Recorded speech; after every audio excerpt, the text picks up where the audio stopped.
that's life. That's what all the people say. You're riding high in April, shot down in May. But I know I'm gonna change that tune when I'm back on top in June. I said that's life. You're on live, caller. We're on? We are on. Oh, it's Welcome. nice to hear your voice again. I know it's been a hot minute. We had a little holiday break. Yeah. I think we confused everybody because the Nick episode was actually recorded before we took a break, but we won't tell anybody that. That's a top secret inside old-fashioned karate the unintentional part too. Right. So, on a side note, I'm not drinking an old-fashioned tonight, but I am drinking a cousin to the old-fashioned, maybe, the Manhattan. Very good choice. I've been on a Manhattan kick lately. Me and my wife have been going to a lot of restaurants, and it seems like a lot of the specials have always had a Manhattan slid in there. So I feel like I've been on this Manhattan kick for a little bit. I had one last year. We went to, I forgot the name of the place, but a really fancy restaurant with my parents as part of a Christmas gift. And they had a smoked Manhattan. Mm-hmm. And it came out to the table and literally he took a cover off the top and smoke came out of it. I don't know what they lit and threw in it or what it was, but it was delicious. I will say the first Manhattan I ever got was coincidentally in Manhattan. It was at some Italian restaurant. I was like, it's perfect time to try my first Manhattan. And that was a few years ago, but that's fitting. Yeah. But yeah, I'm using some Woodford Rye Distiller Select with my Manhattan. And now would obviously be a good time to mention and give thanks to some bottles that rolled in. Yes.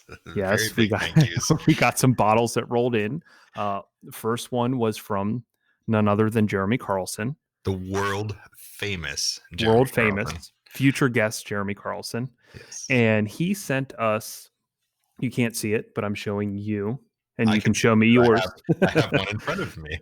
From Live Oak, which is a distillery in Jacksonville, I believe. And of course, Carlson gets into the details because this whiskey they subsonically use sound waves to blend their oak chips with the whiskey. And that's how they infuse, I guess, this flavor. And of course, they use some sort of audio to make their whiskey, and that's why Carlson thought it was cool, and I guess that's why we got it.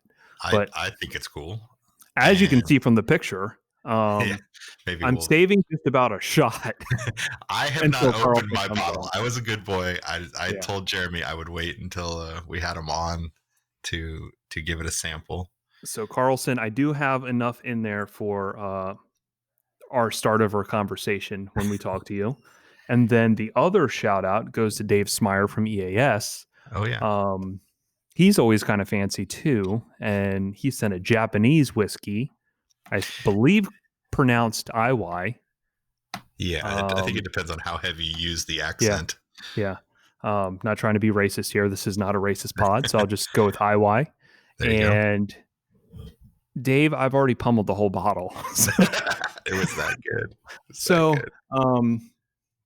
If we talk to you on a future episode of the pod, I'll have none unless you send me another bottle. So that's fun.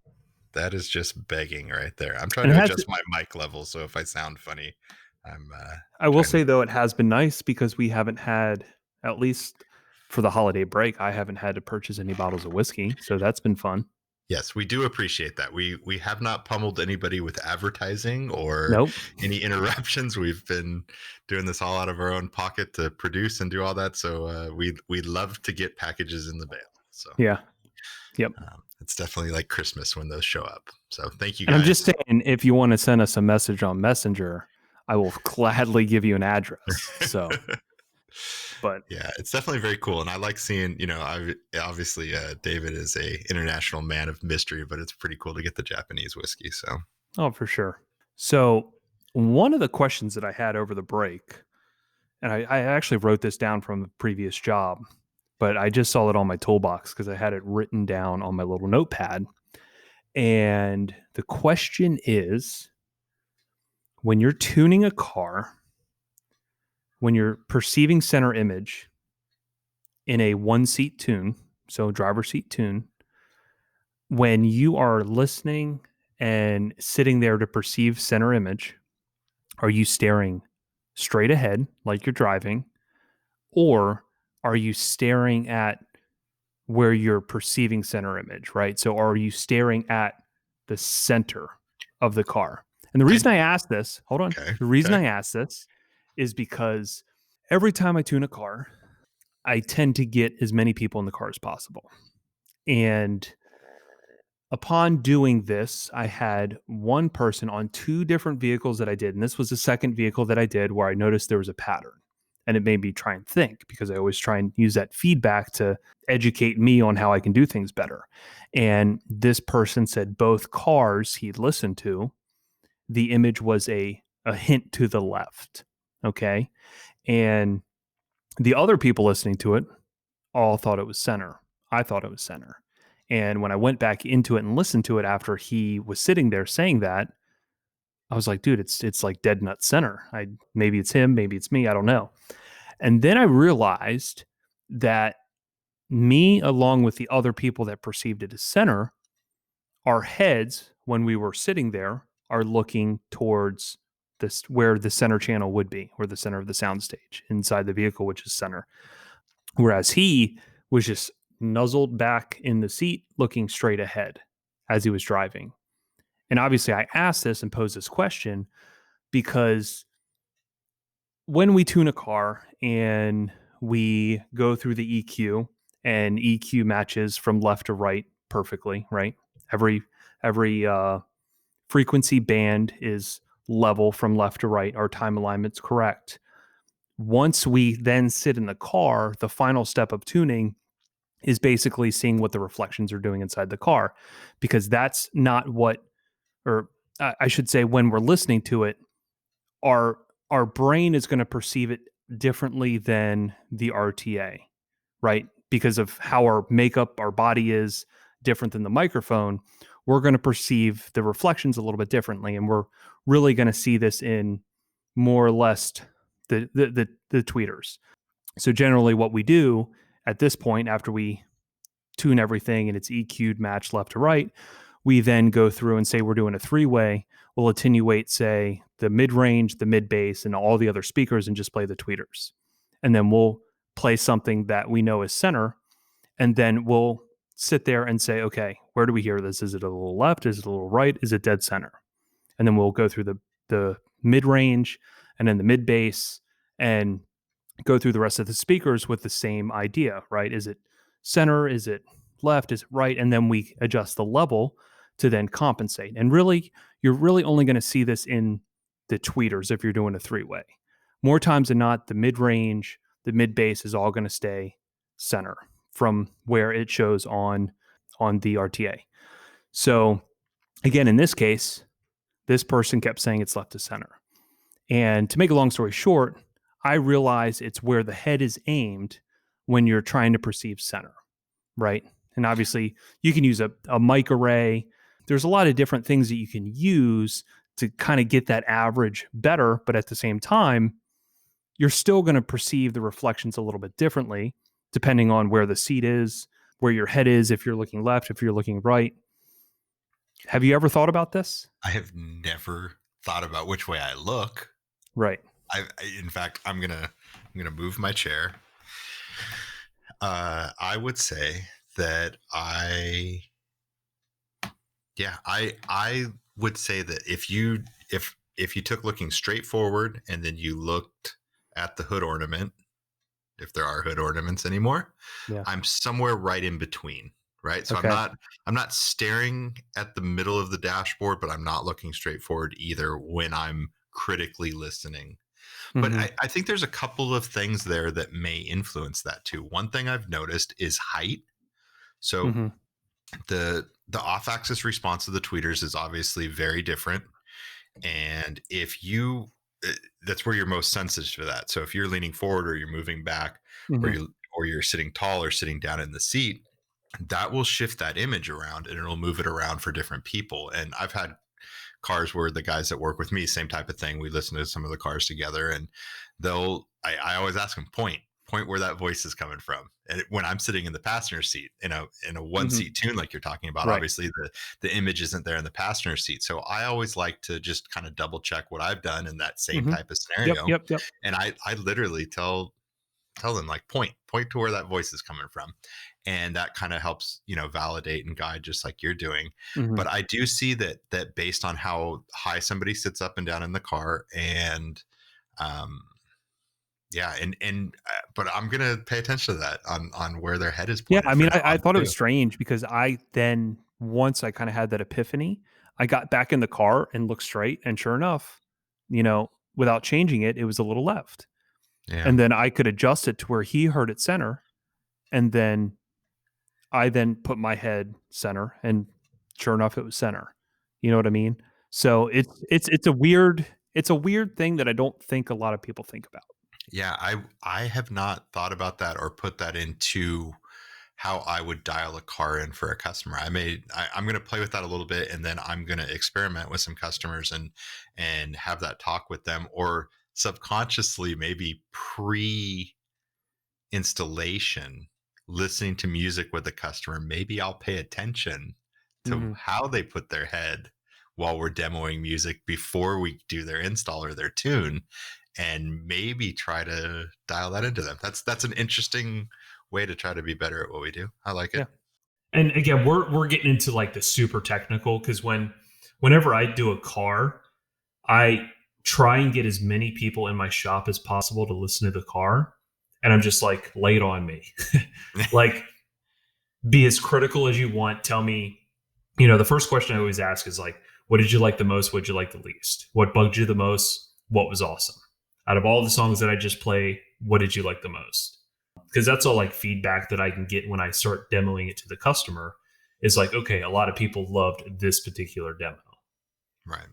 And, because some songs just like work so well. And the really thing that I love about this car is the resonance is like non-existent in a lot of songs. So when you listen to some songs like Billie Eilish, she has a lot of really well recorded music, but there's a lot of like destructive mid bass in her songs. Like it's very, very hard hitting, heavy. I mean, destructive. That's really the only way that I can describe it. Right. Most systems, it there's resonance and it sounds destructive.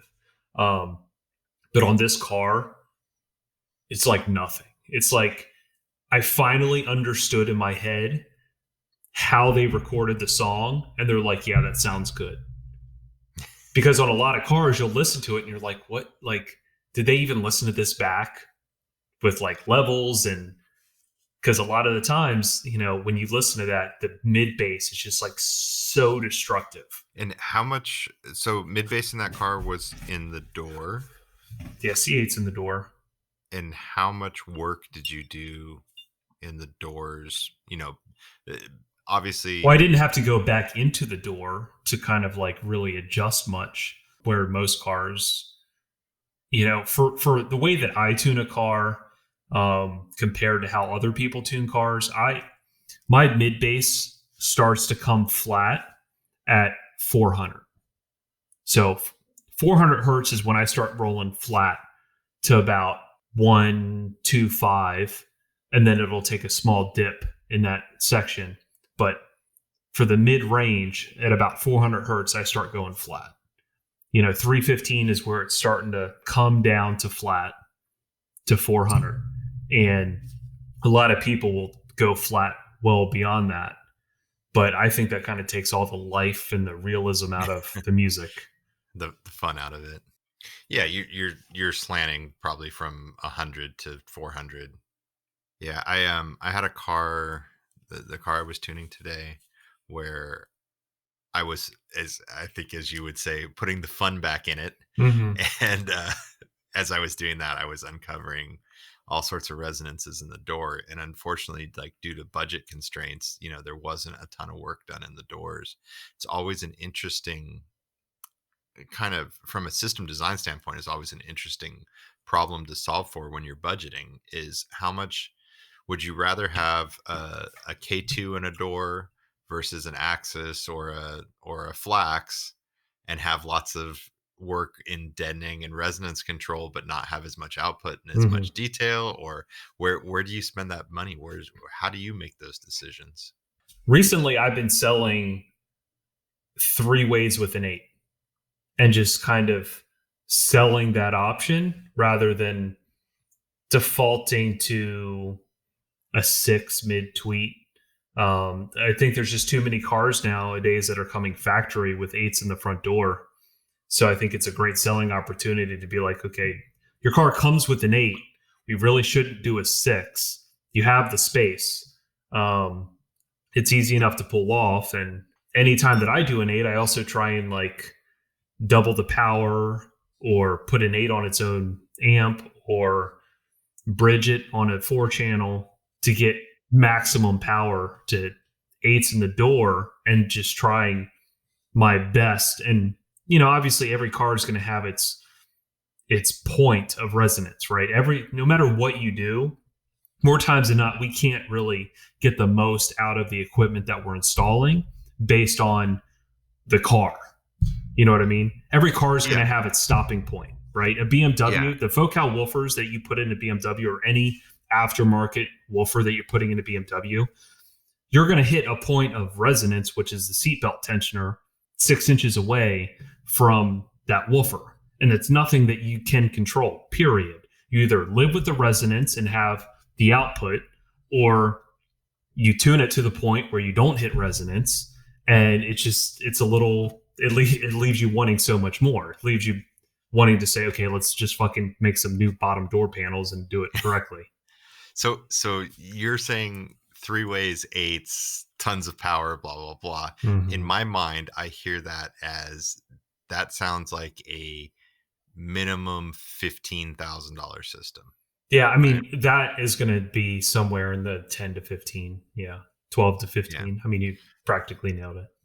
Yeah, I mean, by the time you are doing resonance control, is that our new term? Yeah. Resonance control in the door. It's not sound deadening, not sound damping.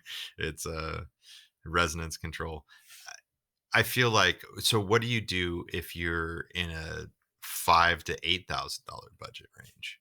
Right? Like, do you just then unfortunately we're doing a 6, and then we're going to be doing, you know, hopefully more power.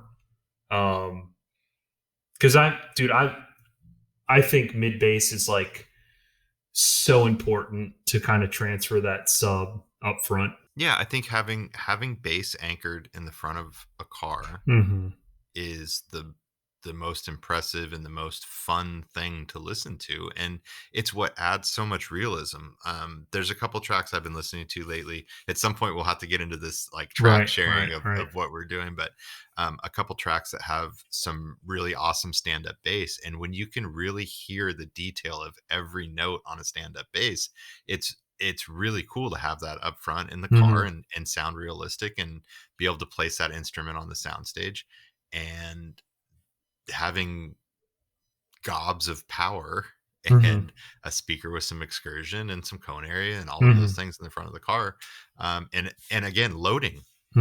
If you have a speaker location that loads well, we were talking about the Jeep that you did and how well the mid bass is loaded in the front of that car. Late last year, early this year, we did that 850. I think I sent you pictures of that. You know, it had a 4-inch and a ported enclosure in the kick panel, but the kick panel loads extremely well. And we did a Focal K-Series 5 1/4, and it has the most impressive mid bass, and that's a loading, benefit in that car up front. And when everything's mounted solidly and you load into those footwells correctly, it's pretty fun. Yeah, but what's super entertaining is, going back to the Tesla that we just did. Even at a small, moderate volume, like it's not even cranked, right? It's like you've done plenty of Mosconi. Say if super loud on a Mosconi is 35, right? The extent of the headroom is 35 on the controller. Say you're at like 15 or 13, and it is just as dynamic as when you turn it up to 32, right? The amount of mid bass and sub bass, and it was just as fun at that lower volume as it was super dynamic.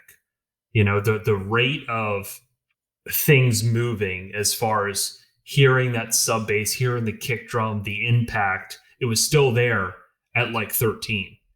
And that was one of the, things that somebody else said today was like, dude, at a super low volume, I don't even know if I'd really want to turn it up past this. Like, this is fun.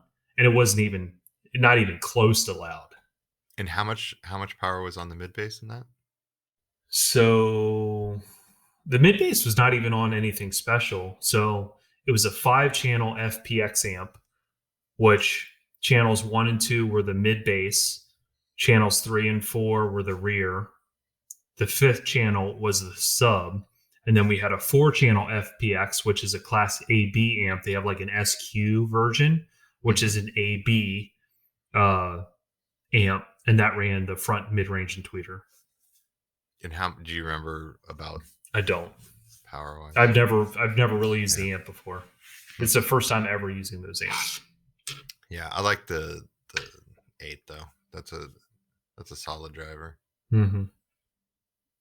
And there's 2 versions. There's an old version and a new version. Right. Yeah. Yeah. The old version, I just built some speaker adapters for another person with a Tesla Model 3, and he had the old version, and they're like so much bigger.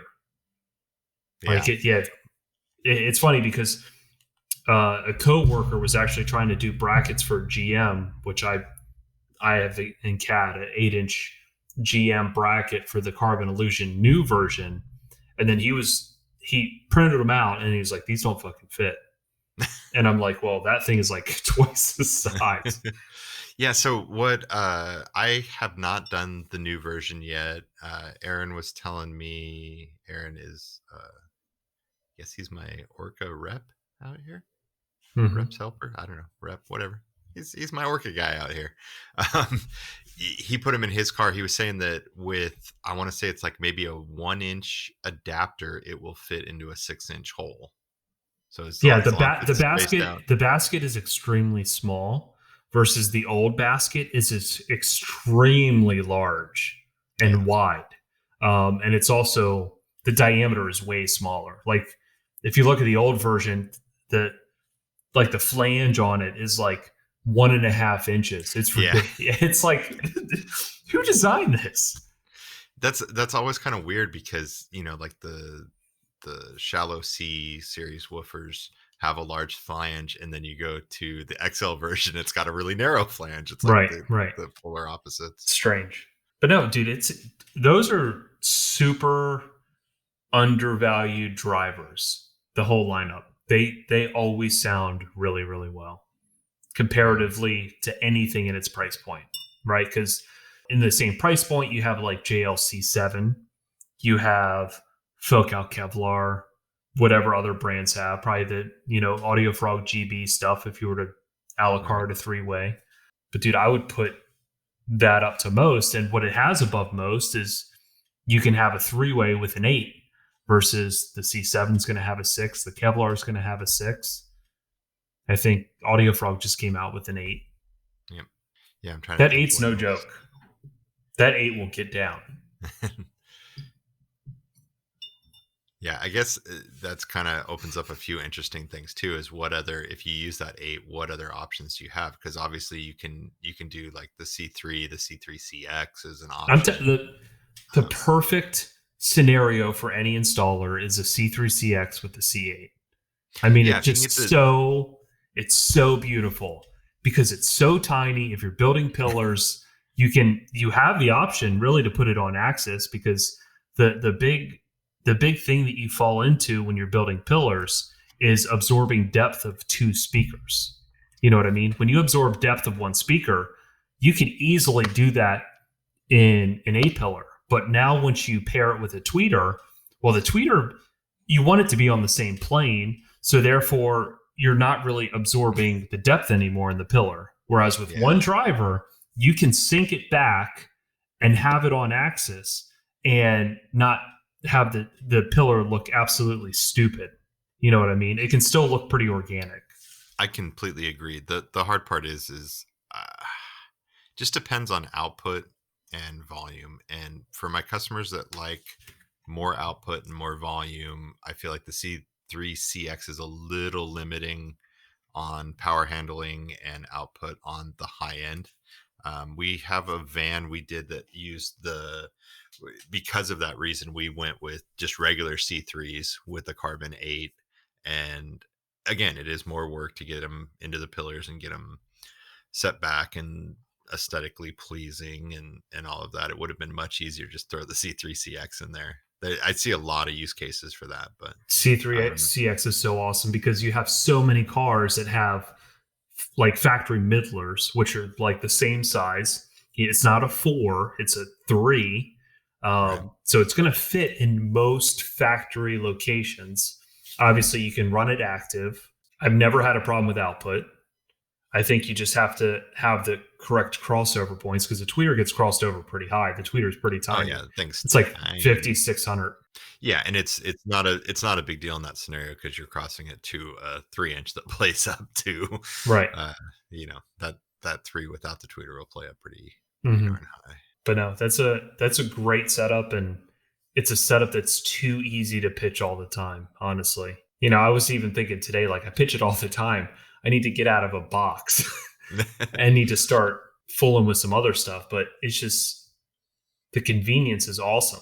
That happens though. I think that we all kind of get into those scenarios of where course. we find products that we like and we stick to them and we stick to that, and you don't go outside of your comfort zone. I thought it was really funny.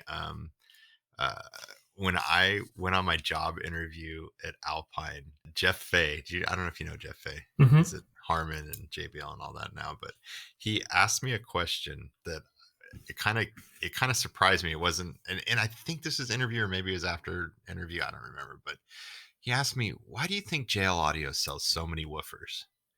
And I thought about it for a second. And my response to him was because installers like to go home on time. And he looked at me perplexed. And obviously I had a story behind this because I remember back in the day, you go back to the, kind of early 90s, and a lot of woofers required ported enclosures. There weren't small box woofers. They didn't exist yet. So sealed box woofers, you needed large enclosures, and JL kind of was the first one that they made, like the W6 you could put in just the tiniest box you could fit around it, and it would still play low frequencies, right? It wouldn't choke the woofer off. And it was one of the first woofers that did that and did it well, a slight trade-off in efficiency to do it, but it always sounded good. And too many times guys would, some customer come in, I got to have this, Rockford Pro Series woofer and blah, blah, blah. And it's like, well, if you don't have the room for it and you don't build the right ported box, it sounds terrible. And there's too many times where guys would build boxes and they'd get it done. They spent all this time building a custom box and it wouldn't sound good. And you get to the point where it's like, that if you take that JL woofer, you can put a JL woofer in a napkin. Right. It'll sound The joke good. we always said was that you could literally just cut a hole in the box it came in and it would sound better than a lot of other woofers. Right. And it's kind of that same way, but I kind of feel like we take that approach still with certain system designs and kind of crutch ourselves. And it's really tough from a standpoint. I don't know if the people listening realize how many system designs you and I put together and how many combinations and just years of experience we're trying to mesh these systems together that work well and the components work well. And as much as we want to try every new product that comes out, we also want to make sure that the expectations of the client are met. You don't want to just take a chance on something that you just have no idea how it's going to turn out, and maybe it's not as good as what you've done in the past. And kind of like your analogy a few pods ago about the painter using his paint, being the perfect expert of shooting that paint, and no matter, you could give him whatever the best competition of paint that's out there, and he'd probably spray it better the first time as far as what he's been using. he'll spray it better than whatever the best that's out there. You know what I Right. mean? Just because he knows it. And the big analogy that I always give when clients ask about like using different product and stuff that I don't typically use, and I just say, it comes down to this, which is every company kind of has its own niche of where they spend their R&D money, right? I feel like at this point with Alpine, it's mainly restyle. I feel like that's where a majority of their focus is. And that's where you find the value in what they're producing at this very moment in 2020.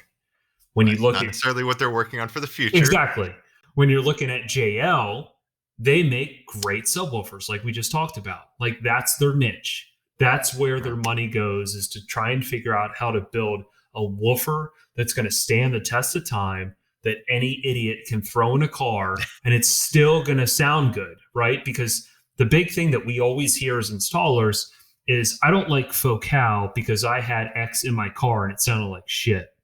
Oh yeah, You know what I mean? just the like. I get so many customers when Focal comes up that there's this stigma that they have these like obnoxious tweeters, and it's like, yeah, done wrong, Yeah. you can do some harm. You can have Yeah, something and that today sound there's a good. thing called EQ, so it really doesn't matter what speaker that you put in. You can kind of combat its negative properties. And that brings me to Focal, which is Focal's R&D has been focused on building the world's best sounding speaker. And you look no further than their home line, and any idiot can understand that R&D trickles down to the car side. So what they learned to build the Grand Utopia speakers, all the information that they learned trickles down into their access, their integration, all of their cheap stuff, right? The Right. stuff that, and everyone thinks, well, Focal is just this high-end brand. They're really expensive, but what they don't realize is they have speakers that compete with JLC1 or Alpine Type S. I mean, they have entry-level stuff just like everyone else at the same competitive price points, and that R&D is going to trickle down to all of those competitive price points. Right. That's like when we had Steve Brown on and we were talking a little bit about F1 status and what that did for Alpine, and it's that same type of mentality that it's let's take the price constraints out of things. Like if we just wanted to do this right, what would it take? And use that as a learning experience so that it does trickle down to all the other products. It's the same type of thing with Focal. Yeah, and you also want a company that doesn't want to stay stagnant.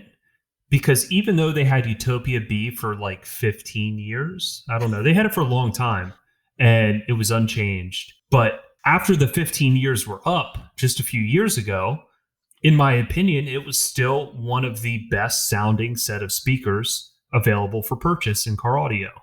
And they didn't necessarily have to say, hey, let's come up with a new Utopia. Like, let's build something better than this. But they did. And that's important because it's letting you know that there's a brand out there that you're installing that wants to stay ahead of all of the competition. And again, it comes down to R&D and where certain companies are spending money. And it's hard to get behind certain brands that they spend money on everything, right? Evenly, or they spend money directly on one piece, right? There's a lot of great brands out there that we use just for certain pieces. Well, that's kind of where they're spending their R&D money, Right. which is what's making it superior to everything else. A long time ago, I worked for a short period of time. I worked for a company that manufactured a lot of inexpensive car audio stuff, and a lot of it was designed before I was there. And it was really interesting as I went through and was testing products and kind of benchmarking where all the different products were, and they made a lot of stuff. There were certain products that they got really lucky on, right? Like just the great combination of things. There was one specific woofer that I used to really like, and I'll put a retail price on it, but it would be like a $69 10-inch woofer, right? Mm-hmm. And it just sounded good. It was just like the magic combination of stuff. the 12-inch version, the 15-inch version, the 8-inch version all sucked. The 110-inch worked really well. It was just like the magic combination. So the hard part is trying to try out products and find value in those things, and trying to benchmark stuff against each other. It does become difficult when you don't want to use customers' time or money to. Yeah, and that's the other part of it, is kind of like you just alluded to. It's tough because when I feel like a client comes to me and I have to build a system for them already, I feel like with most people, because I feel like most clients that I've had, all the people say, hey, I've been following you on YouTube for a few years. I've been following you on Instagram for a few years. So they're already familiar with what I've done. They're already familiar with like the type of work that I put out. So there's already a massive expectation that anything that I do better fucking blow them away. Right? So it's very tough to take a leap of faith on stuff that you hadn't tried out yet. And you're kind of using this person as a guinea pig to see if you like it or not. Right. I feel like that's very unfair. And when I know that I can sell them the same combination of stuff that obviously every car is going to have different challenges, which is going to make you go certain directions. But at the end of the day, there's still umbrellas of product design that you take from, and that at the end of the build, it's going to fucking sound amazing. And the person is definitely going to be blown away. And I just never want to find myself in that scenario where I'm like, oh, dude, I should have just sold them like what I knew. Yeah. So I bring this up a lot, that I'm no golfer. I believe you and I may have we've been to spent Top evening Golf at a before, Top Golf, yeah. right? I am You're no not golfer. great. You know that. I'm not good. I'm terrible is what it is. But so I bring up the analogy to friends and customers sometimes, that the joke always goes that, you could go get me custom fit for a set of golf clubs. What's a custom fit set of golf clubs go for? Probably irons, maybe 1500. Okay. So you could go get me custom fit for the best golf clubs in the world, right? And then we could go on our way to the golf course, with Tiger Woods in the backseat. I know that's probably not the most relevant golf reference anymore, but Tiger Woods in the backseat. We could swing through Target and go pick up a little kid's set of golf clubs. And we would go to the golf course, and he would proceed to kick my ass. Mm-hmm. Right? So in the scenario where a great golfer with crappy clubs is always better than a crappy golfer with great clubs. Oh, of course. Right? So somewhere there is a line, right? Like, where do we draw that line? Can you imagine how good we could make a car with like C1s, just like a JL tweak? That's what I'm saying. Like, to me, there is a certain amount of fun in trying to find that least expensive combination that becomes impressive. And at what point does a crappy set of Utopia M's, and Pro Series Moscone amps and aerospace processors and blah, blah, blah in the wrong hands? Of course. Right? Yeah. Like, we see a lot of bad installs out here in California. I feel like but here's the problem. You and me have to rework a bunch of stuff. You and me respectively have to compare ourselves to ourselves. So you know what you can do with product X and product Y. But at the end of the day, the big analogy that I always make to clients when it comes to like entry level type systems is it costs the same amount of money in most cases to install amp A versus amp B, right? Amp A being $2,000 and amp B being $300, right? Right. Yep. So when you look at that and you look at the same thing with speakers, you're getting the least return on your investment by doing the entry level system. Right. There's no argument with that. Right. And buying the better speaker and not buying the right baffle, the right mount, the right installation, the right amount of, resonance control. If your entry level system, let's just say, is $3,500, right? Okay. For like bare bones, Okay. Somehow everything you get in there is $3,500. Off the And top of your head, somehow, what's your average labor percentage? Right. If let's say you're doing a $3,500 system, is that $2,000 in product and $1,500 in install? Is that 1,500 in yeah, product I and mean, $2,000 in install you're talking about ish? a $3,500 install all has to be done easily within a day for it to even be profitable. So that means it's at least $950, $1,000 in labor. Okay. So that means you have $2,500 in product all done in one day. Okay. I'm keeping that so that we can Mm-hmm. build off it later. Sorry to interrupt. Obviously, I kind of let every potential buyer know if they were in at a $3,500 budget and somehow you can figure out how to save an extra $1,500. Now it's that $1,500 can go to a dramatically better set of speakers, a dramatically better amp, and it's going to give you a totally drastic outcome with just that little investment.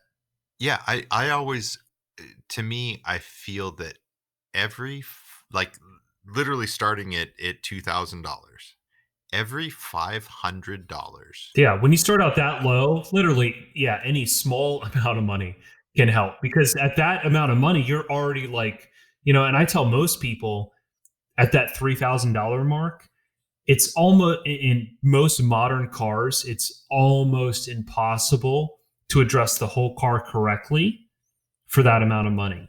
And what I'm going to tell you up front is I'm the person telling you, listen, I understand you have a $3,000 budget. I'm respectfully telling you, you kind of have to save a little bit more money for you to sit in the car when you're done and be happy you spent that amount of money on your car. Because at that point, you're getting a very, very minute return on your investment. And for me, I don't really want to be a part of that because I want to deliver the execution, the excitement, and for you to be like, man, I love this. So the difference with me versus the shop down the street is you tell the shop down the street the same thing, you got $3,000 to spend, they're going to say, guess what? I got a $3,000 solution for you, right? Yep. And they'll spend exactly $3,000 and figure out what that is and then send you on your way. Right. But I'm worried about your happiness and why you're even doing this. Right. So I'm going to let you up front know that it's probably going to take somewhere around here. But at the end of the day, I know you're going to be happy. Yeah. Yeah. The difference that I can see in that is some of the stuff like I always bring up that we do a lot of Tundra stuff, right? And we have certain stuff that we've pre-designed and is ready to go. Like we have woofer boxes pre-built that go into systems in those Tundras that are in this price range. Some of them are even a little less, and they get amazing results. But that's because we've spent the R&D time. It's not like you're not one-offing every single thing. And if we had to do that, I couldn't get the sound that I get in those trucks in another car for anywhere near that kind of money, right? Like we're getting what would take $6,000 in most cars in a car for 30. Yeah, you just said it's all about that R&D time and developing something that's already been done. And I'll get people that'll contact me about like the excursion console that I built, and they'll send emails and they think it's like some pre-made solution for $800. And I'm like, dude, this was like an $8,000 console because it was all built from scratch to fit that client's all his gear perfectly the way that he wanted it for his budget, right? If you want a $800 console, it's going to look like a box with some circles in it. You know what I mean? What you see online when you search center console, aftermarket. So it's tough because, I mean, I even did a set of like speaker pods and a Can-Am that turned out really cool. I still have like the molds, but it's not like a company has pulled it's not like I purchased actual molds to where I can recreate these pods, which obviously would then drive the cost way down. But if I had to make them one off again, it would be thousands of dollars again because that is what it is. Yep. It's a lot of time. And again, that's one of the tough parts with doing high-end audio is budgeting that time. And we see a lot of really nasty installs. And when we install an amplifier, once we've committed to putting amplifiers in a car, I I kind of feel like we end up dedicating at least 8 hours to doing an amplifier install correctly. By the time we're spending Mhm. time at the battery and mounting fuse holders or circuit breakers Which, not to correctly, cut you and off, but the amplifier in the car audio community, like the standard labor rate, is so far off from where it should be. well, I think that it's what's your vision of a amplifier install I rate? remember when I worked in Virginia for a shop, and this is Northern Virginia. This is the equivalent of California. Well, that's kind of hard to say because I think a lot of California undervalues everything just to There's compete with other shops. Yeah, there's a lot of Right. So competition all out the here. money's just driven down as far as Yep. everything. But you're talking about Loudoun County, Virginia, which is one of the wealthiest counties in America. But an amp install, and of course it changed over time, but I think in like '08, it might have been like 150, which at the end of the day, if it takes you 3 hours, and most amps are going to take maybe about 3 hours, maybe a little bit longer if you're actually doing it correctly and not flying through, and you're actually paying attention to where the wires are being routed and all that kind of stuff. That's $50 an hour for the shop, not even taking into account what you're paying the tech. So you're making beans. I remember when I started, I think amplifier install rate was like 59 That's bucks. my Like, point. yeah, How it was is absolutely anyone insane. doing that and making money? Well, again, It's I think is what's happening is you have some minimum wage for somebody that can do an amp install for $100 I or don't even see how it's $150 possible, or or that's 200 possible, or right? that's possible in 2020. Well, but you're talking the scenario where those are the horror story scenarios where you've got some minimum wage person that's unskilled, that's who knows how big a hole they're putting through to run a power wire through either an existing grommet or drilling a hole, and that's when you see And leaks that's the and point, water and dude. stuff. It's And not only the worst paying, but it's the most risk for any right. job, because Oh you're pulling yeah. the radio, you're running a wire through the firewall, which most idiots are putting holes in brake boosters or just severing 13 wires at the Right, going through grommet. the main harness and jamming a screwdriver through. And then on top of that, not only are more times than not you're pulling signal at the factory amp, which would be in the back or under a seat or behind the radio, but because of that, you're also taking all of the interior out for the most Right. part, right? More times than not, you're removing a seat, you're removing at least the door sill, Well, the B pillar. I don't think the guys that are doing it for that price are. They're tucking wires everywhere. They're not. But still, I'm They're not saying, pulling hold slope on, panels hold on, unless they hold have on. to. Listen. When I worked at the shop, I didn't do it that way, right? But the labor rate was still $150. Maybe it jumped to like $200 at some point, but still, Right. like when you do the math as a shop, if you are like a business person and you kind of try and figure out where the money's going and the amount of time, that is the most undervalued install Oh, yeah. number out of Well, that's- anything in our And that's industry. what I'm saying. That becomes really difficult for us when we're doing quotes, and if we're building some sort of bracketry and using threaded inserts to mount amplifiers, and we're doing it at a high level. I mean, it's a single amplifier is somewhere in the 6 to 8 hour range. Yeah. And I think the only way that you can realistically break it down to a client is you're projecting the amount of time for like the power wire run, like the power run and the fuse holder for tuning the amp, for the amp rack, if it's going to be associated with anything that you physically have to create to put it in the car, because, you and I, we're not bolting it to a fucking back seat anymore. We're building a panel that's going to either bolt behind a factory panel. It's going to be in place of the factory amplifier. We're doing something that it's actually going to be secured to a car and not just like chilling on a back seat or something like that. Right. So obviously there's time in that. There's material in that. And people just don't. And here's the other thing. We're talking about like just doing the amp install. I would love to know, for the people out there, you see like Dean, 5-star. I would love to have him on an episode and ask him, what is he charging for an amp install? Because, you know, there's a few installers out there that are really into like the super clean wiring where there's a zip tie every 3 inches apart. Right. There's no knock on it, right? If you're getting paid for it, that's awesome, because I get paid to do, you know, custom stuff, right? It's the same equivalent. If you get paid to do really beautiful wiring and all that kind of stuff, that's one thing and it's fine. But is that a regular amp install? Is that something where somebody's paying for you to do that? Because I'm just looking at it from a business perspective, to where, is that a $300 amp install? Is that a $500 amp install? Are you charging per hour to actually do all that stuff? Because if not, it's just devaluing the entire industry by saying that's a normal amp install for $300. Because you and I both know there's many installers out there that have built ridiculous stuff for nothing, just to take the job. Yeah, I saw somebody post something the other day that was like, they're like, I don't know, I feel like this might not have been a good idea. And they were like paneling out a trunk and a box and all this stuff. And they're like, yeah, the labor bill is like $1,200. And I'm like, who, how?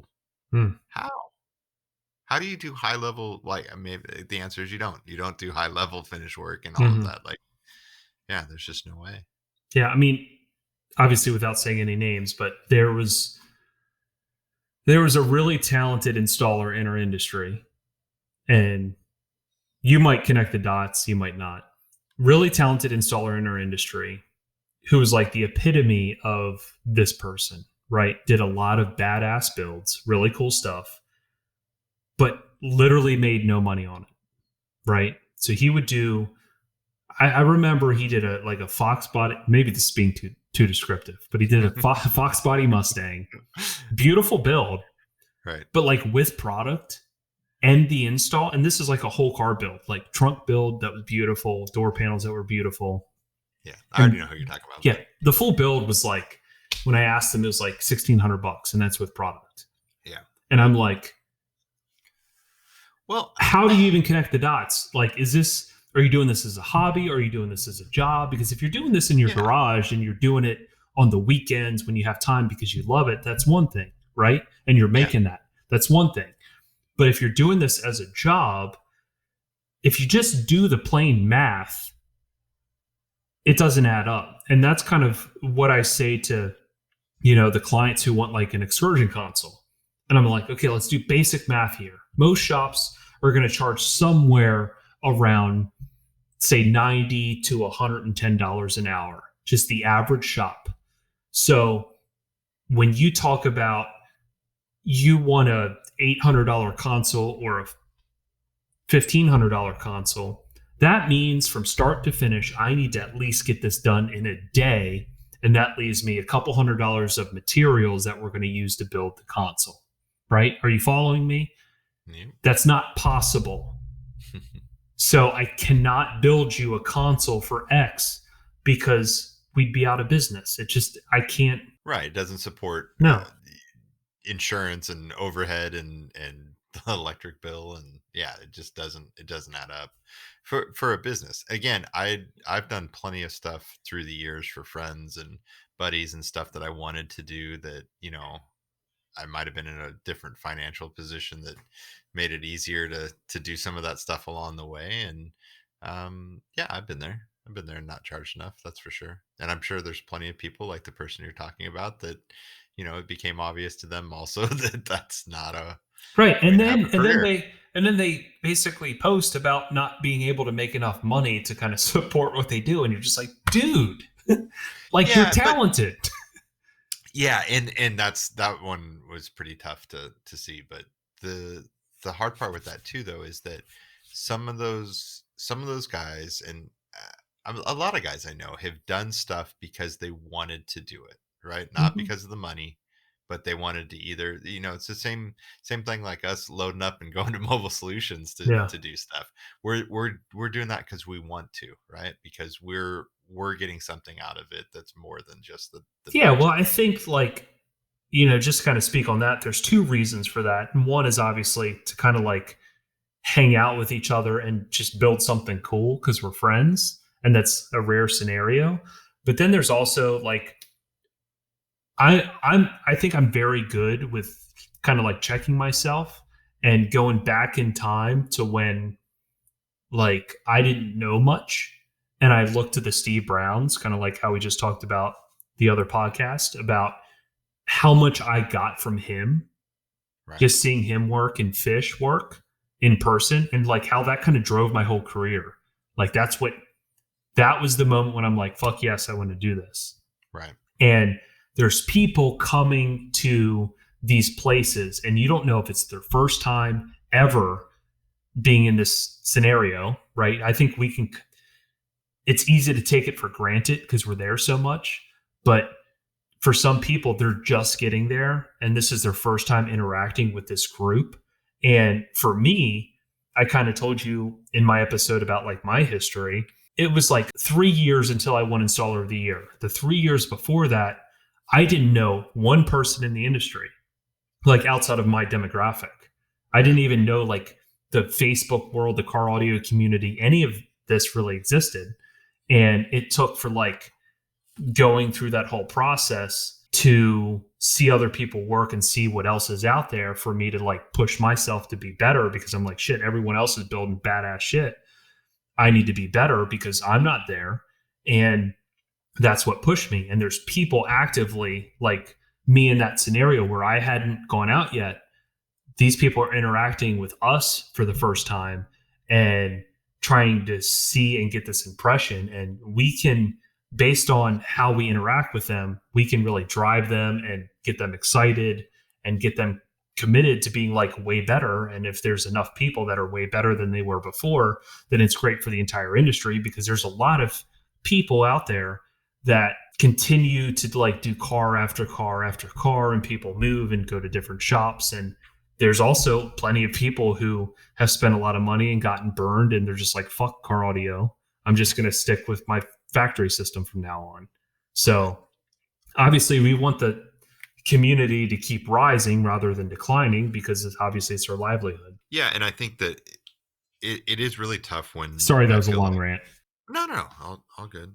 I think that there are a lot of customers, a lot of people, enthusiasts, people that want systems in their cars, people that have had systems in their cars, that went through a period, I would say, I'm trying to put a time frame to it. I would say I'd say maybe from like 2005 is when cars started getting a little more difficult to interface and integrate with. That's kind of when like all CAN bus started to become kind of prevalent. Yeah, and I feel like the cost to upgrade radios and systems in those cars and the complexity was well above what the installer base was ready for, and kind of the training level that the installers had, the average installer, the Best Buy guys, back then was Good Guys still around? I don't know. Like that average car audio guy. To be honest, I would, just to kind of like set it straight for any Best Buy guys listening, I would almost say that goes more for like the mom and pop shops, because I think Best Buy actually had some sort of basic level of education that they promoted. Yeah. So I would say a lot of the Best Buy guys were probably more of the educated crowd of car audio. Well, they did surprisingly. They had a pretty consistent business and got to see a wide range of cars. I mean, again, I'm an ex-Circuit City employee, right? Like, yeah, me too. I did learn a lot while I was there, and so I think that kind of. Hey, should we get road shop tattoos? Oh gosh, no. If you get one small somewhere, I'll get. No, maybe if somebody has a red road shop T-shirt. Or the polos, remember the road shop polos? I wish I still like if somebody one. has us, maybe we'll wear those to a Mobile Solutions event or something at some time in the future. It'd be silly. Yeah. So what I was trying to get to is that that kind of era, that 05-ish, the cars get more difficult.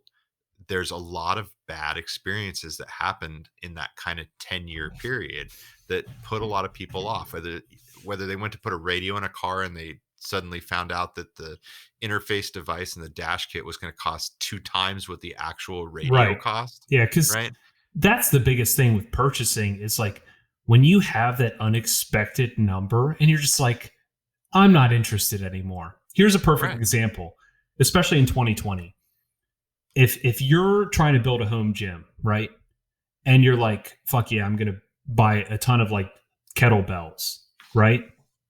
Give me a kettlebell in every size. Right. And then you look at the shipping Right. and it's like 2 times as much as the actual kettlebells cost. You're just like, you know what? Not interested in kettlebells anymore. Right. Right. Seemed like such a good deal. So a lot of those people got turned off. A lot of them went to shops that either got in over their head or weren't understanding the architecture of the system they were interfacing with. They they went to these shops that used to be able to pull out a tape deck and put in a CD player and put in some better speakers and make a significant difference. And they went into these cars that had a factory amplifier that had delays and EQ and crossover points, and they started interfacing, and they may have made the car sound louder, but they didn't make it sound any better. Right. They made it sound worse.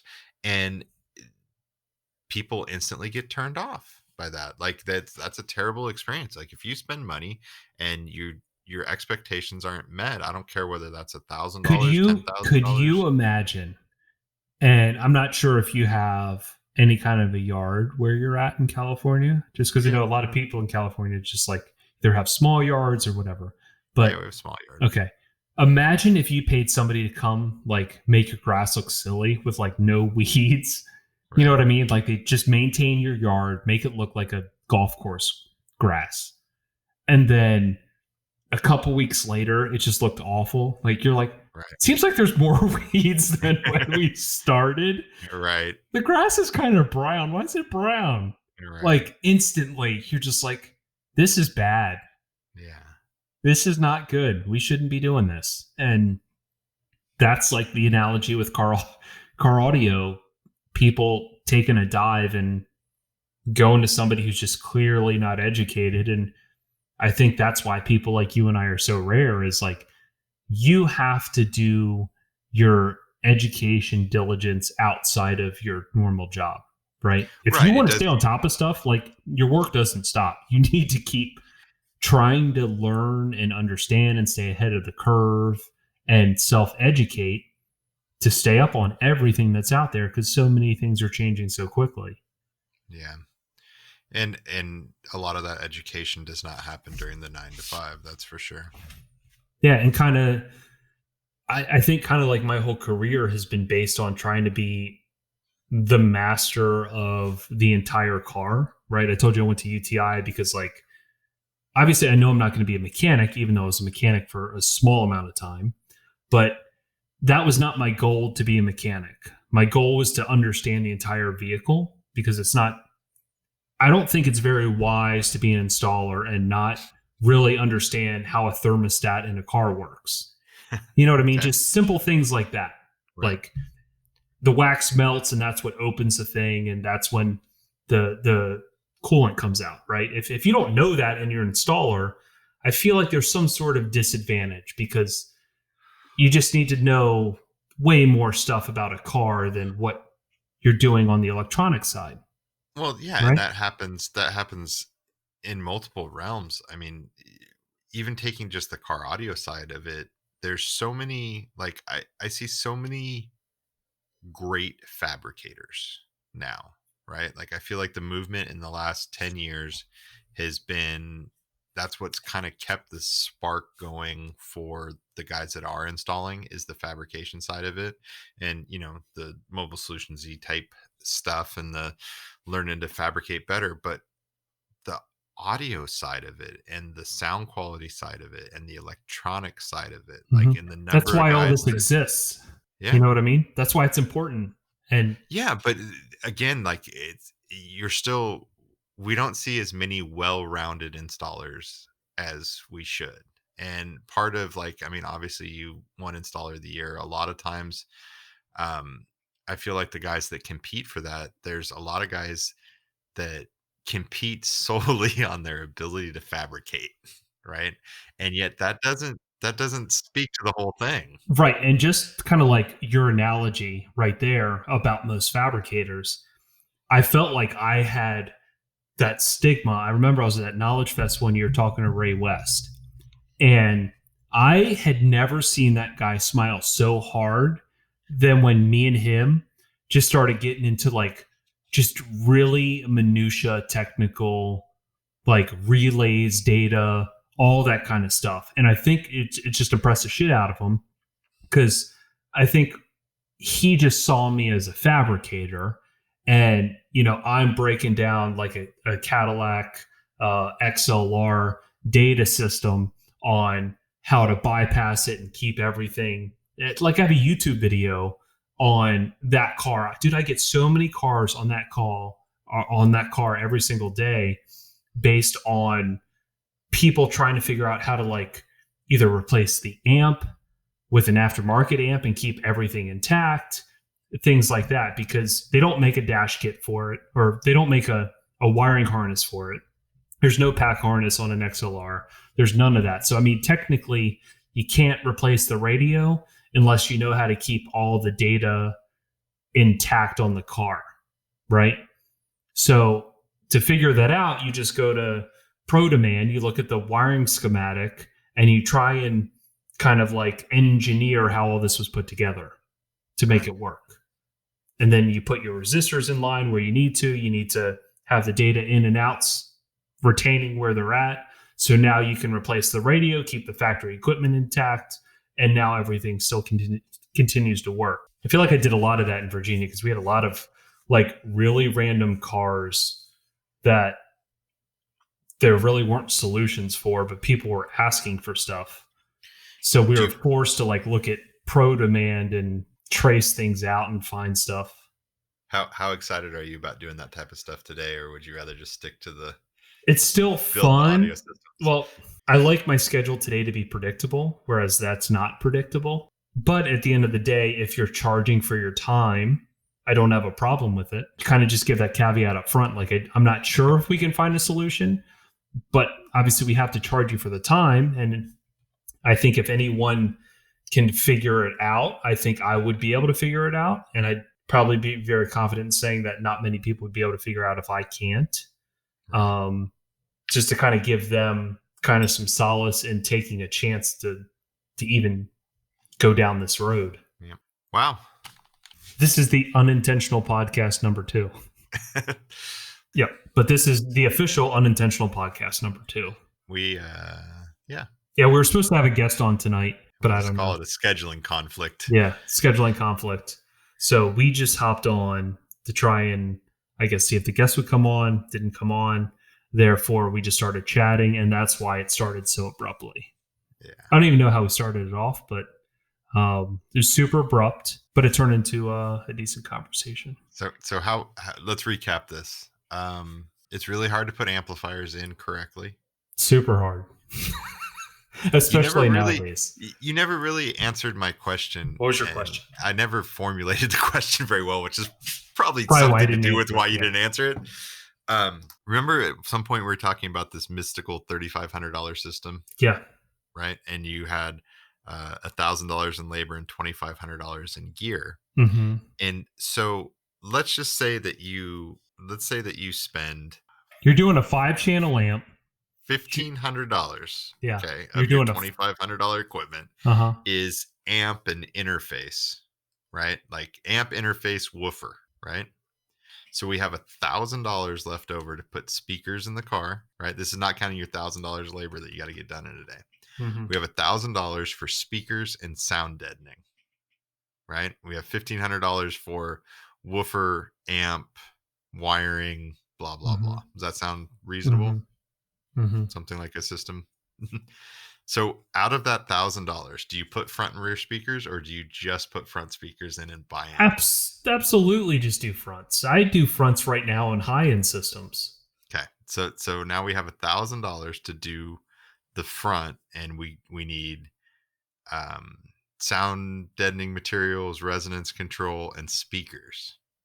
Out of $1,000 that's left to do that I assume two-way setup in the front, right? Mm-hmm. Two-way passive, I would assume. Yeah, because you're doing just a 5-channel. Yeah, but a 5-channel, 1,500 bucks, you might be able to do something. If you got to get a woofer and a 5-channel amp for 1,500 bucks and wiring, you might be able to get something that has processing built in. You're kind of that borderline of a, eh, but then you could buy amp in the front, have delays. That'd definitely be something I'd push for. But okay, so you got $1,000 to do the doors. How much of that do you spend on sound deadening? And how much of that do you spend on the speakers? Well, I would assume any speaker that you're going to put in there isn't really going to be able to push very hard to where it would create a ton of resonance. That's just my quick lean. Gotcha. Like, I think if you're doing like a, I don't know, Type R, and I'm sorry, Alpine, like, don't take offense to that, Alpine. That's the first speaker that is, like, I would say affordable, right? In that $299 range for a set of components. Are they that cheap? I think so. They should be, yeah. $299. Okay. JLC2 would be its competitor. Right. And we're talking something that you're putting a Focal, Focal integration would be the competitor for Focal. So any one of those set of speakers. But we have $1,000 for speakers. You can definitely go a step above that. I feel like I would try and figure out how. Well, because we need to power a sub. Well, that's what I'm saying. If we had $1,500 to do like a 5-channel, they really need a 6-channel with a sub. 6-channel. They need a 7-channel, like a 7-channel. Yeah. I do the 8-channel Moscone all the time. So the 8-channel Moscone, the 90.8, we do. It is one of my favorite system builder amps, and the reason I say that is you have 8 channels and you have DSP built in. Okay. You can put it in a 6-channel DSP mode and get channel 7 and 8 to be an output to a woofer, to a secondary amp. Right? Okay, yeah. So that's my point. We need a 7-channel amp, right? 6 channels, full range. 7-channel is a mono silly output with 500 watts. Yeah, but here's the hard part. And this is my gripe with 5-channel amps in general. Wow, we just restarted a whole other topic I'm going to go off on. Here's my gripe with 5-channel amps is that one of the amps I do like, Arc XDI 1100.5, right? It's 150 watts, 125 or 150. I think it's 150 by 4, and it's 500 watts on the sub channel. If you've got 150 watts on your mid basses up front, right? They're going to move. 500 watts isn't enough on the bass. Yeah. It's never quite the way I'd want it. And then you have other scenarios where you have like especially that much power on a very efficient entry level type speaker. You know what I mean? Because those are meant to move on deck power. So, they're definitely going to respond on that much power. Okay, so I'm going back to the Moscone so I can finish my rant on that. Then we'll get back into 5, 6 channels. So that Moscone is 8 channels. So you have 90. If we take that amp, we cut it. But you've blown your budget. You said $1,000. No. I'm not saying in this. I'm not saying in this scenario. I'm just telling you that the amp you asked for. I was thinking within this scenario. Yeah. So you had said 7 channels. So you take that amp and I'm going to cut it in half so it's 2 4 channels. Okay.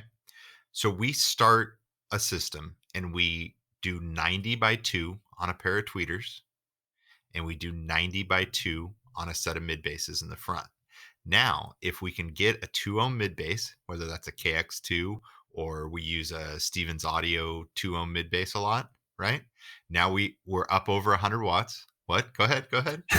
I'm thinking in my head right now, how many people are just like, fuck. That's why I pay these guys, because like we're just so nerding out right now. Come on, it's not. This isn't like too crazy technical. I don't know. I feel like some people are probably like, yeah, that's why I just don't worry about the details and. Well, yeah, just ask them how to handle it. Yeah, no, that's what we're here for, right? Yeah. So I'm gonna just to make sure that I get this. I'm gonna pull it up while we're talking here. Oh, and of course they don't have the specs to the new version, but we'll get close. They still have the 60.8 on the website. There's a new version, it's 90.8. So when it's bridged, it is. I'm going to say it's 200 watts bridge. So now we have 90 by 2 on the tweeters, We load it to 2 ohms. We get a little more power out of it. We'll call it 125 by 2 on the mid basses, which is good, right? And now we have channels 5, 6, and 7 and 8 that we can bridge and get, I think it's about 240 or 250 by 2, right?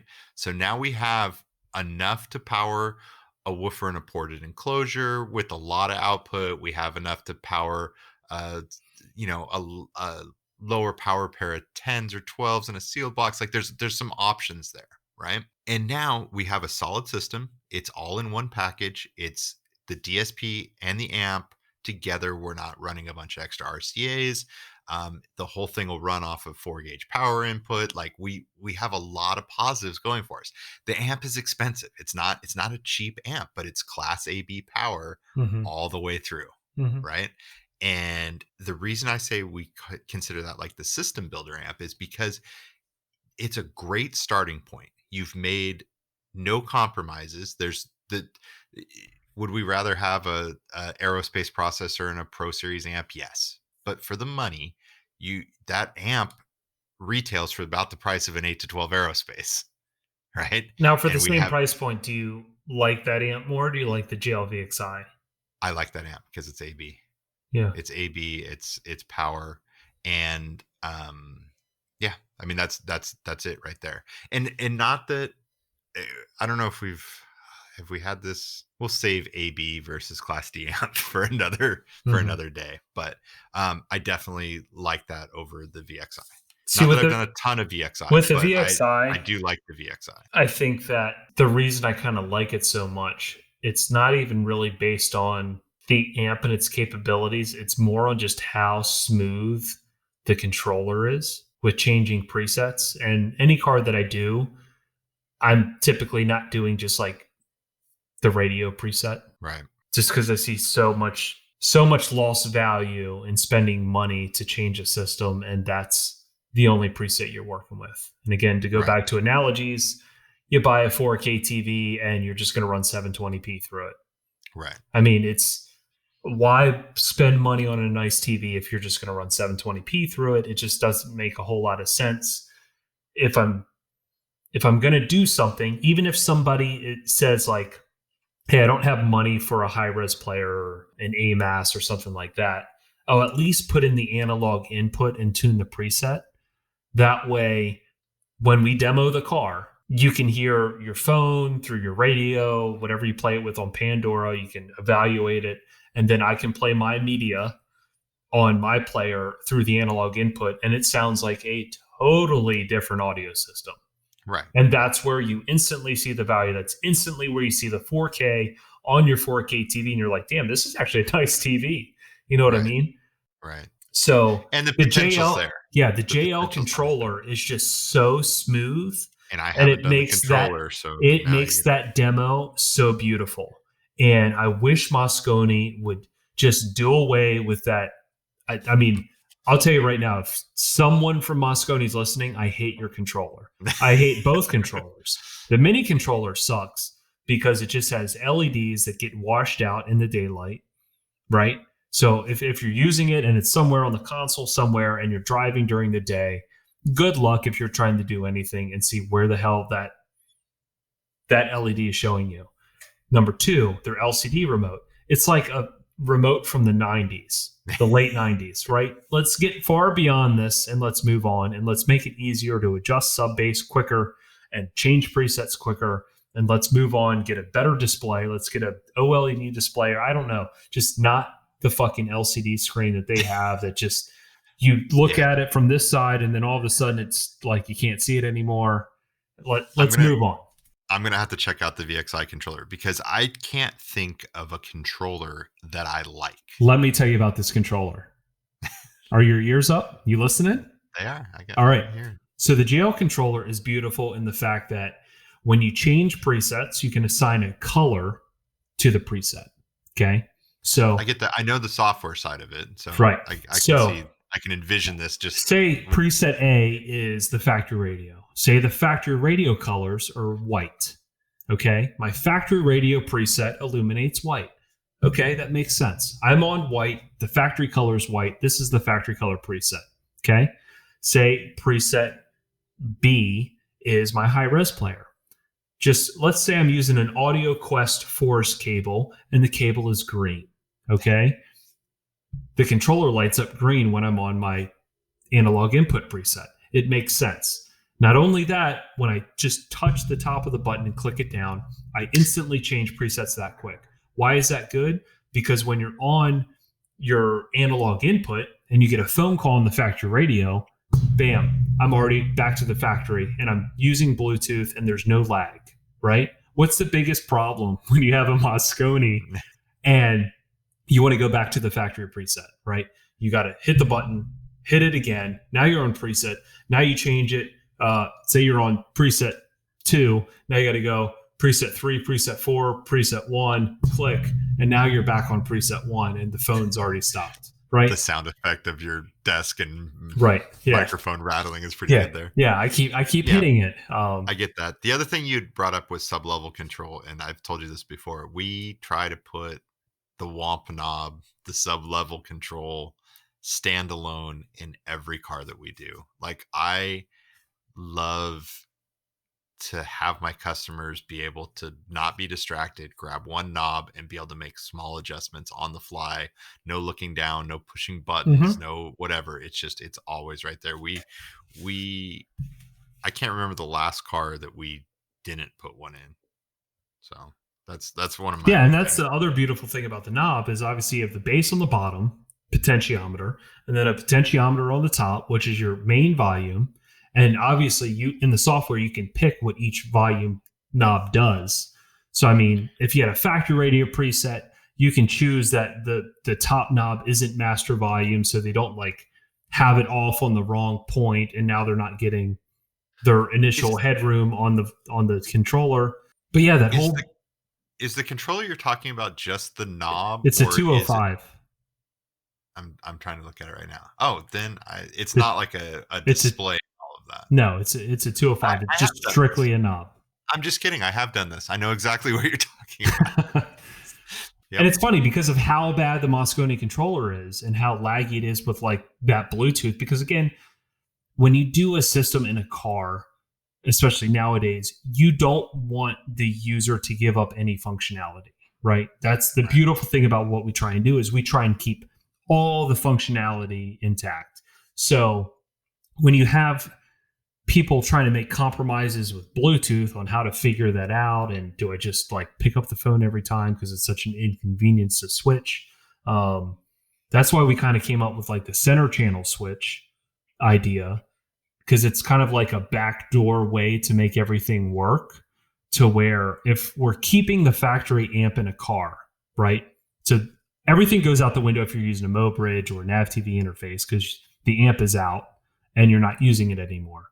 But if you have the factory amplifier intact, I would recommend that you put the factory center channel on a switch. You keep it hooked up to the factory amplifier, right? If the factory radio has the Bluetooth voice come through the center, then when you get a phone call, you flip the switch, it's connected back to the stereo, and you can have that conversation like normal. Nothing changes. Gotcha.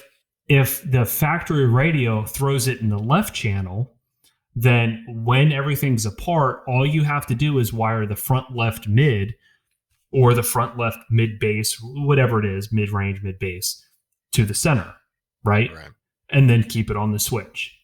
So now you've hacked away to be on your digital input or your analog input, secondary source, and you get a phone call and everything still works like normal. Right? You just have to make sure, obviously, the factory radio is not playing any kind of like Sirius XM or something when you're on your source. But the other beautiful thing about that is on like, say, a Tesla, you have autopilot chimes, you have turn signal chimes, you have all of these different chimes that come through. You have GPS. That's another cool thing is you could still be on your CarPlay with GPS and getting full prompts through that center that is amplified on a secondary source, and you're listening to your great audio source, right? And then So that's how to like basically hack the center channel. And then the way to hack the AMAS is you connect your phone to the factory stereo, and then you connect it to the AMAS at the same time. And then when you're doing that, you basically on your phone choose the drop down menu and say, I want to play through AMAS. So now and this works in like 95% of cars, you can have all the album art information on the factory radio, like you're using the factory radio, but your audio is going straight digitally to the DSP through AMAS or whatever Bluetooth source that you have going to the DSP, right? Gotcha. So it's like you're using the factory radio. You have all the stuff there. And in like 75% of cars, you can still use the track forward, track back, and the browse features in the factory radio to select all the sources or albums, songs that you want, and it'll control it while still directing the audio, bypassing the factory, going straight to the DSP. Wow. So that is a great selling point anytime that you kind of do any kind of AMAS or Bluetooth source in which you can connect to two things at once, because you're not giving up the ability to see the album art and control through steering wheel. Obviously, volume's not going to work because it's going to be on your controller, but track forward, track back, which is very important for a lot of people, and the use of things on the screen is very important as well. Same thing with CarPlay. If you're docked into CarPlay on most stereos and you're using an AMAS, you can get all of the information on the screen. You can control, go through your music, go through whatever, and it's the audio still going through AMAS. Interesting.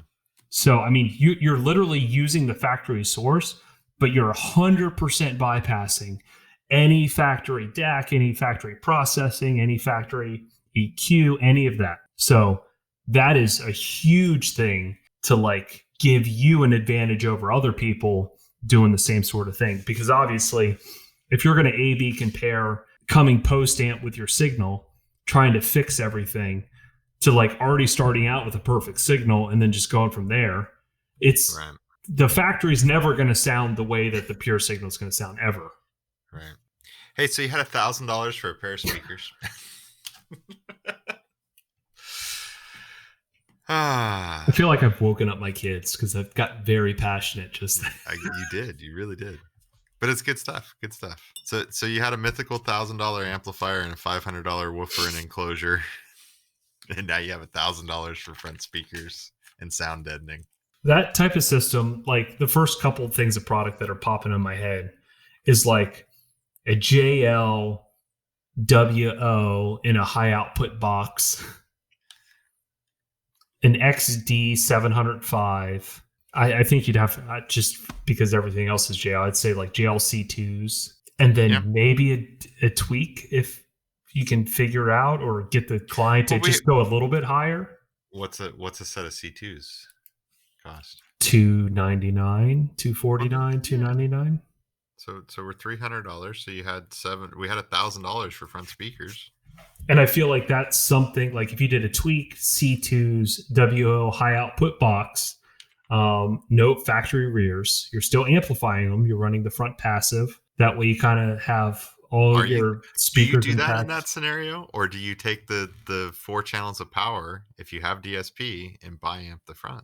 You're not doing rears, or you're running the rears off the factory? Rears are run them off the factory. We do it all the time.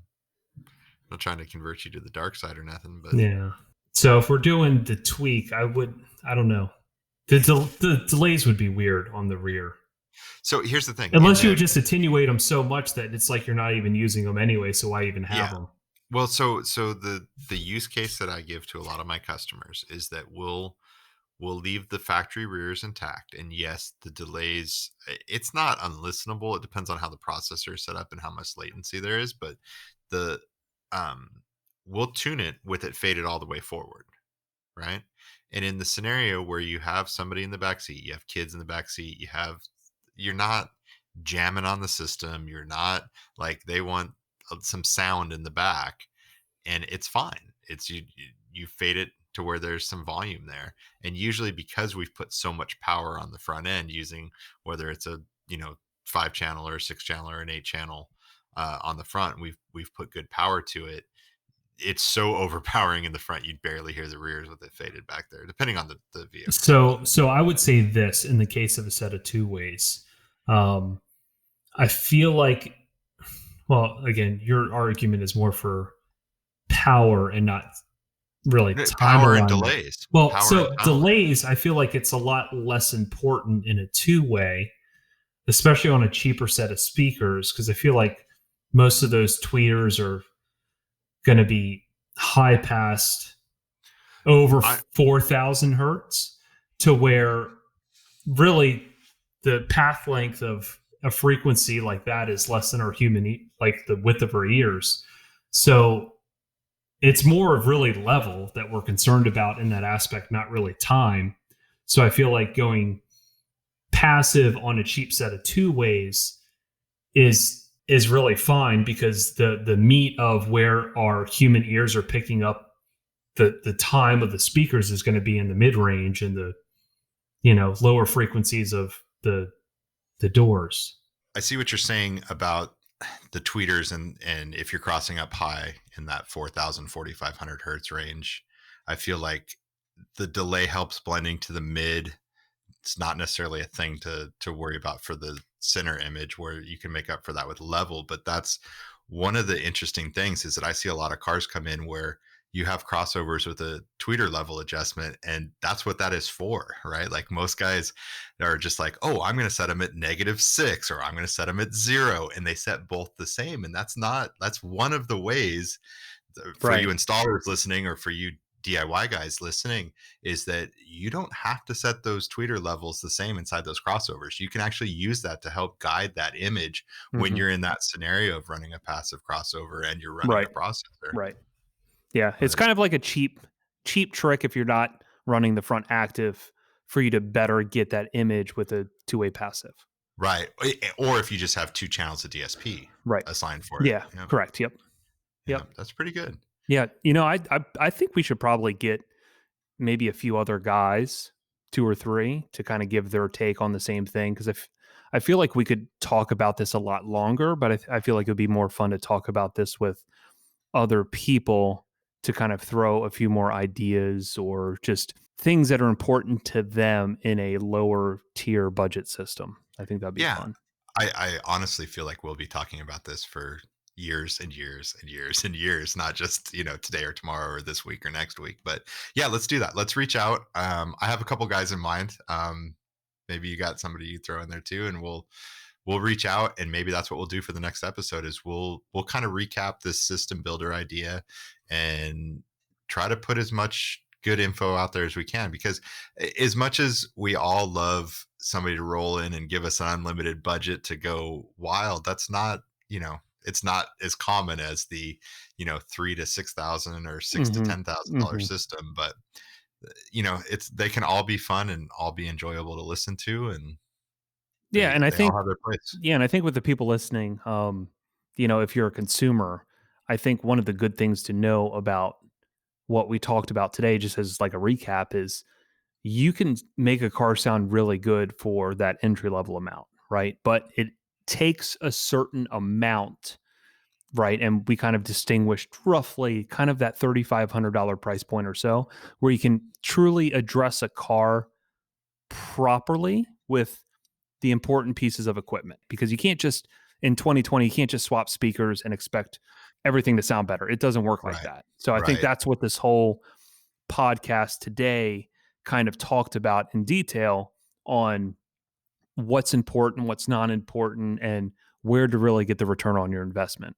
Right. And I think one of the keys when you're kind of coming up with that budget, everybody needs a budget to work around. We'll do at least an episode in the future on budgeting, and specifically how to budget for today or budget for a long-term build where you want to add to it each week. Is that, I think I said it earlier, is that we call that Moscone amp a system builder amp, because it's the building block. It's the first foundation that we lay, so that no matter where that system's going to end up, it's always usable, and it grows. It's able to grow with the system. So, and I think that's really important, to keep that eye on the future, and what your goals may be a year or two from now, because I'll tell you this, every customer I have gets used to what they have. And whether it's a year or 3 years down the line, they always either want a little more volume or something a little different over time, as they get used to their system Yeah, and like I said, train their ear.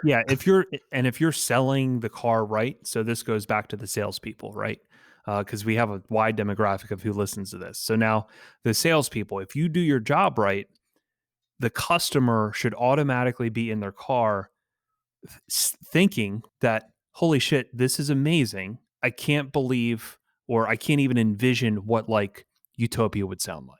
Right. Right. So you want them to be blown away with what they have, but you also want them to think like, holy shit, like what the fuck would Utopia sound like? Or, Right. you know, what would Kevlar sound like? Or whatever the next jump is from their budget. You want them to have that in the back of their head, because the way that I've seen each client work is when they get the next car, they take the next jump. Right. Right. So I think that's where the sales and the education come into play. And then, like I said, from the consumer standpoint, you know, working with the right shop, and I think trying to find a shop that's brutally honest with you and your budget is going to go a long way, because that's going to be somebody that you can trust. Because if somebody's willing to turn down your money, they're speaking honest to you. They want you to be happy when you get your car done, right? Right. And they also need to hear honesty from you. And again, we see a lot of people that I think some customers overbuy because they've had experiences where they haven't gotten the most out of the equipment they've had in the past, or they've heard a certain set of speakers or a certain amplifier, or they place blame on a piece of gear when the blame should be in the install or the tuning. And we see that happen a lot. And I feel like customers need to hear properly dialed systems at the price point they're willing to spend. And there's lots of ways, well, we're just keep jotting notes of future episodes, but here's ways you can go here and demo these systems, because I think you and I agree that demo boards are not the way to demo a high-end system. No. You're not listening. You're not even going to close get the same effect as you would in a car. Right. Because again, we've talked about the magic that happens with imaging. We've talked about the pressure and sound levels that you're getting in a car that you're not going to get in a big open room. There's so many things that happen that work towards the magic of a car system versus hearing something on a demo board. Yeah. Well, exciting. I'm stoked with this episode. I think we covered a lot of good stuff. Yeah. And I'm super excited to reach out to a few people. Hopefully they'll come on. We'll see. We'll see how our requests for guests are taken. And just a quick shout to all the people that have listened thus far. We've done 7 or 8, maybe 9 episodes, and we've actually gotten a lot of great feedback, and the numbers look pretty good, and more than I ever thought that would happen out of this whole thing. So yeah, we definitely appreciate you guys. We do have a page set up on Instagram that you can follow to kind of get updates, and we'll kind of use that as a discussion. And if you guys have some ideas or things you want to hear about, not that we can get to everything every week, but start putting the thoughts in our heads of covering some of those topics, and check it out on Instagram and leave us a note. Yeah, cool. And for that, it's a wrap. All right. Cheers. See you next time. See ya. And